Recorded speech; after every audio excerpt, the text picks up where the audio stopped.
When it comes to fitness, there are two particular types of training that you simply must do. There are many different sports, obviously, that you can do all kinds of sports, but when it comes to general health, general fitness, quality of life, there are two particular types of training that you have to do in life. Let's get into it.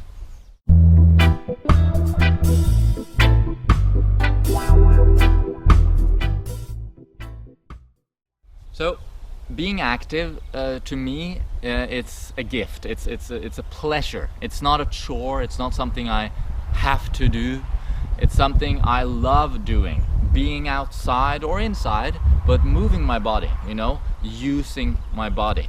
Our bodies are meant to be used, and when we do it, we get rewarded. We feel good during, after. We look forward to the next session. It gives us better health, better well-being in our everyday endeavors. It's just good overall. So today I want to help you design the foundation of your fitness regimen. And what I mean by that is that these two things need to form the basis of your fitness regime. Meaning you can do a lot of different things and you can do a lot of things in addition to this, but if you don't have these two basic elements in place, you will not be optimally healthy and functional. So let's not delay it any further. Let's talk about those two elements. The first element that you need in your fitness regime is cardio. Let's call it cardio. Essentially, getting your heart rate up a little bit, sometimes a lot, but generally raising your heart rate to probably about twice or more of your resting heart rate regularly, meaning almost every day, but at least 4 times a week. You should be getting that heart rate up. What does this mean? Well, we're talking about running, we're talking about cycling, we're talking about brisk walking, even regular walking. We're just generally talking about so-called endurance activities, cardio, that sort of thing. So, as I said earlier in the intro, there's all these different sports you can be doing, right? You don't have to be running or cycling, but those are the most convenient to most people. You can row, you can go rowing, you can go kayaking, you can go dancing, you can do martial arts. I mean, there's all these different sports and you can choose. But basically, I think the official recommendations are that you do 150 minutes a week, that's 2.5 hours a week of this type of training. And I would say that's an absolute minimum. That is an absolute minimum. You probably want to do twice that amount if you want any sort of, really good health benefits from it. Anyway, several times a week, you spend half an hour or even an hour running or cycling or something like that. That's essential for your cardiovascular health, for your heart, for your whole vascular system, the blood flow, cellular metabolism, right? Like you when you do this kind of easy intensity, long endurance bouts, for half an hour to an hour, you're actually building mitochondria in your cells. You're increasing the amount and the size of the mitochondria, which are producing energy from oxygen. So you're raising your capacity to burn fuel with oxygen, which basically raises your VO2 max, which will translate into you feeling better, and every little thing that you do in your everyday life will now feel easier because you've raised your capacity.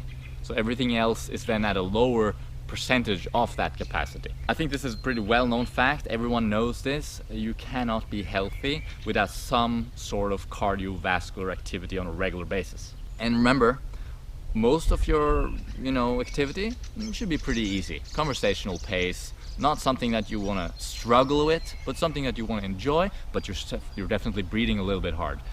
But every now and then though, probably once a week at least, you want to get into a point where you're actually, for a limited amount of time, working really hard. So maybe interval training or something like that, high intensity interval training, where you're maybe for 1 minute, 2 minutes, 3, 4 minutes, you're working hard really hard, not like maximum, but pretty hard, breathing really heavy, and then you're taking a little break for a minute or two, and then you're back at it, right? This kind of a few times. So that's interval training, and so you want to include that as well. So generally speaking, easy intensity most of the time, high intensity some of the time, at least a couple of hours a week, but probably more in terms of the more the better, up to a point. The other important element of your training needs to be heavy lifting. Okay, you need to lift heavy stuff regularly, and as I said in the intro, there are all these different sports you can do. You can go climbing, you can do calisthenics, you know, pull-ups and all that stuff. If you're a construction worker, I mean, you're doing this on a near daily basis probably, so there's all these different things you can do. But I mean, the easiest thing, the most accessible thing, the most common way to include this in your regimen is just weightlifting.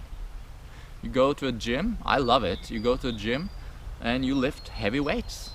And when I say heavy weights, I'm talking about weights that, you know, in the sort of rep range of 3 to 5 reps maximum, right? So meaning when you get to the 5th rep, you cannot do any more. You cannot, maybe you can do one more if they had a gun to your head, but not really more than that, right? So it's heavy lifting. If you want to do bodybuilding, like build muscle size, then you might be up in the more higher rep ranges, like 8, 12, even 15, 16 reps. That's going to build your, you know, more muscle size, and that's fine. But you know, the benefits, if you're looking for the most bang for your buck when you go to the gym, and you're looking to get those overall well-rounded benefits of weightlifting, you want to focus on strength building, and that will optimize your muscle strength, which of course will give you functionality in everyday life, lifting heavy things, going around like that. And every other thing you do will also be at a lower percentage of that new capacity that you've established, right? If you're able to lift very heavy, then lifting something that's not that heavy will not feel like a big thing for you. But if you're not very strong, then small little things in your everyday life will become very taxing for you, and that's not necessarily very good. That's not very functional. So increasing that max capacity, increasing that strength, gives you a more functional life overall. It also improves your bone density, right? When you're lifting something heavy, you're loading your bones, your skeleton essentially. You're loading those bones, and that's very good. That's one of, you know, when you're aging, the two things that sort of, physically speaking, that are very clear and very dramatic in old people is that they lose muscle mass and they lose bone density. And that means that they're less functional, and when they fall, they break usually, right? If they're really old, because those bones, they're just not dense. They're brittle. And so in order to maintain bone density and muscle mass throughout your life, the number one thing you can do is heavy lifting. Okay, that maintains the muscle mass and the bone mass, along with weight-bearing exercise like running, for example, and walking. Is also really good for your bone density in your legs especially. But the only way to maintain that bone density in your arms and upper body, well, that is to bench press, to pull and to push. Pull-ups, I mean, there's all these different exercises you can do in the gym, right? And so that's what I encourage you to do.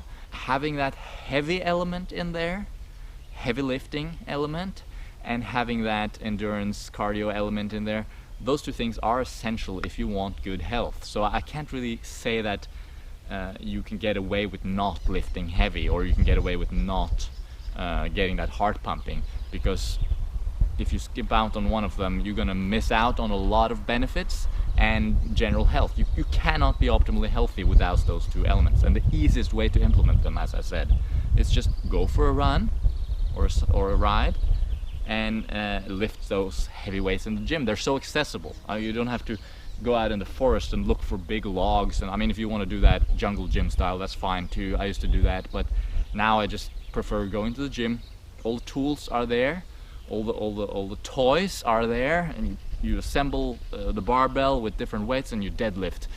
Oh, it feels amazing to deadlift. I love deadlifting. So I encourage you to try it and get over your fear. Maybe a lot of people have fear for the gym, oh, and I'm gonna bulk up and all that stuff. I mean, I'm pretty skinny. I'm not really bulked up, but I lift weights on a regular basis to stay as strong as possible for my current weight without putting on too much weight, because I'm a runner. Anyway, that's another topic, but I encourage you to get into those two things, and then you can build around that, right? There's all these different little things you can do. Work on your flexibility. Yeah, that's huge. That's a very important part of a well-rounded fitness regime. Work on your speed, work on your power, work on your coordination. I mean, right? There's all these different elements of fitness, and they all play a role. But you know, your flexibility or your coordination, although it's important, it's not going to be like a matter of life and death in terms of your health, right? But strength and cardiovascular health, those two things, they do play a role when it comes to life and death, okay? If you want to have a good long life, but not just longevity, here and now, if you want to feel good on a daily basis and be functional and healthy in all the tissues of your body, those are the two things that you must do.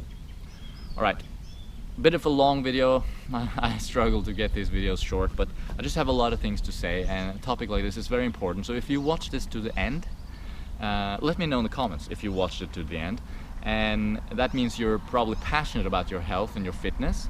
And I recommend that if you haven't done so already, find a way to incorporate these two elements into your lifestyle. If you're not sure about how to do it, you can contact me. You can go to our website, sweetnaturalliving.com, and contact me. Maybe set up a health coaching session. I do coaching sessions via Skype. I can help you start with your fitness regime, and start in the right way.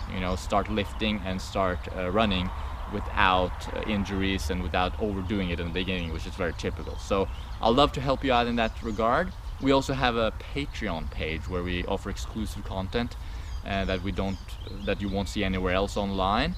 And on Patreon we also have a coaching program, actually, monthly coaching program. So some of our patrons are actually getting a monthly 20-minute video call. We also have an email coaching option to get that regular, follow-up once a month. So maybe you're interested in that. Be sure to check it out at patreon.com/sweetnaturalliving. I hope your day is going well. Mine is off to a good start. It's just amazing weather these days. I feel good. Thanks for watching. Have an awesome day.